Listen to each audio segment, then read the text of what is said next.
At MotherNature.com, we're constantly checking out products like ginkgo biloba, a natural herb from China used to enhance memory.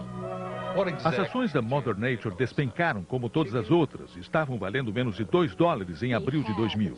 Management started to believe that we were not going to easily recover, and we should operate the business differently. We should stop spending so much money.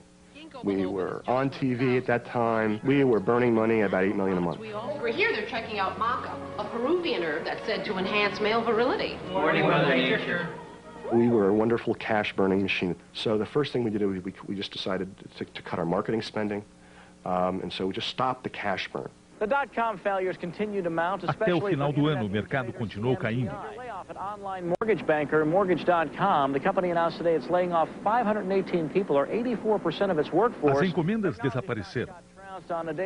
As soon as one person called stop, you know, there was so much momentum built up, it just came apart. Who's losing money? Brian Naismith. He's the CEO of Cashflow. Shares of the internet appliance provider got hammered today, losing over 10 points after Bear Stearns issued some cautious comments on the stock, citing slowing shipments. His one-day loss on paper was nearly $23 million. We're back in a moment. Mother Nature descobriu que todas as suas suposições em relação à internet estavam erradas. In the direct marketing business, which is what a B2C company is, the only metric that works here is what's called lifetime customer value. For the average customer you get, what do they spend the first time? What percent come back and buy? What do they spend the second time? What does it cost to service each of those transactions? And to do this analysis, you need a lot of data. A equipe passou dias fazendo contas.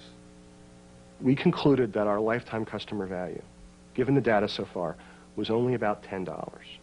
In other words, we could not be a profitable company unless we could acquire a customer for less than $10. And at the time, it was costing us $60 to $80 to get a customer.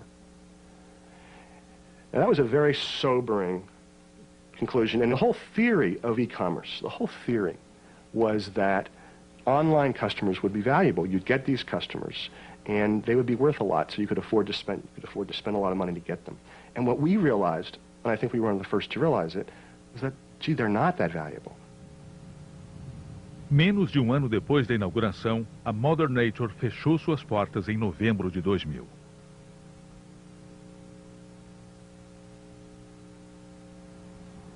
Como resultado do colapso, todos estão em dúvida. Em 99, a Mortgage.com recebeu uma oferta de compra da empresa de internet Intuit, mas o Credit Suisse aconselhou o presidente Seth Warner a recusá-la. Hoje, Warner se arrepende de ter dado ouvido aos banqueiros.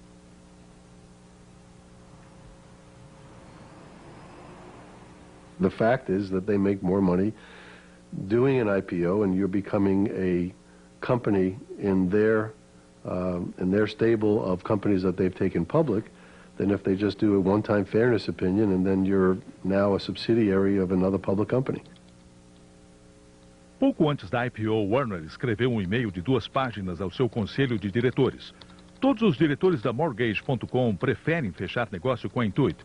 Os capitalistas de risco estão sem dúvida ansiosos para maximizar os retornos de seus investimentos com a abertura do capital.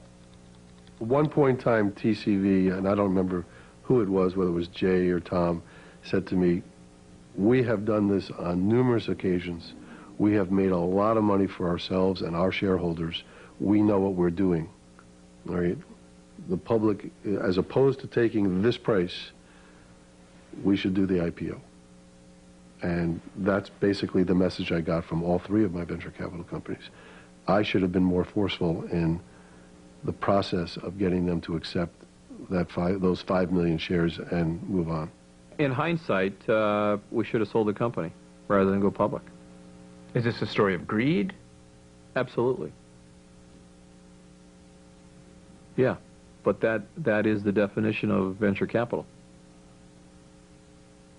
You better elaborate on that. Isn't it? Well, I mean, our goal is to get the biggest return possible from every company we invest in. Isto foi o que sobrou da Mortgage.com. Centenas de caixas de papel guardadas num armazém perto de Miami. Um dos advogados que abriu o processo em favor dos credores e investidores diz que o problema da Mortgage.com não foi só ganância. Segundo ele, os capitalistas de risco e o banco CS First Boston insistiram na IPO enquanto deturpavam intencionalmente o histórico e a situação financeira da empresa. The fact is that their conduct as fiduciaries must be judged based on what choices they made and what they did after there was no Intuit deal. And what they did was, instead of scaling this thing properly, trying to run it as a business, they concealed information, manipulated financial information, and against the advice of their internal financial people, pawned this off onto the public. What's the justification for that? The devil made me do it?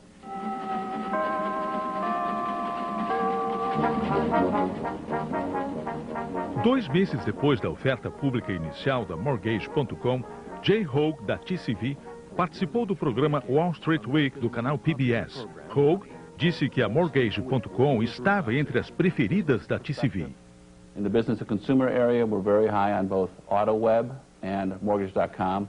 These are literally companies serving trillion-dollar markets, enormous opportunity. Segundo Sam Burstyn, Hogue deveria ter sido mais cauteloso. E Burstyn abriu processo contra a TCV e o SC First Boston. Segundo ele, os insiders só queriam manter o valor da ação em alta até que conseguissem tirar seu dinheiro.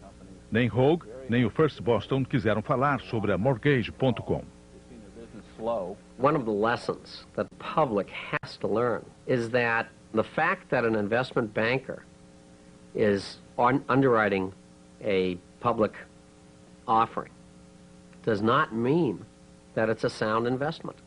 And indeed, often means that it's not a sound investment, but that the IPO is merely an exit strategy for the insiders. Underwriters traditionally look very carefully at building a business that would last. You would get it up to a sustainable level, and it would be built. That philosophy was gone in the tech revolution. Nos anos 80, o advogado Tom Chu processou com sucesso Michael Milken e sua firma, a Drexel Burnham Lambert, por usar títulos especulativos para atrair capital para Wall Street. Agora, ele está entre os advogados que estão processando o Credit Suisse pela oferta pública da Mortgage.com.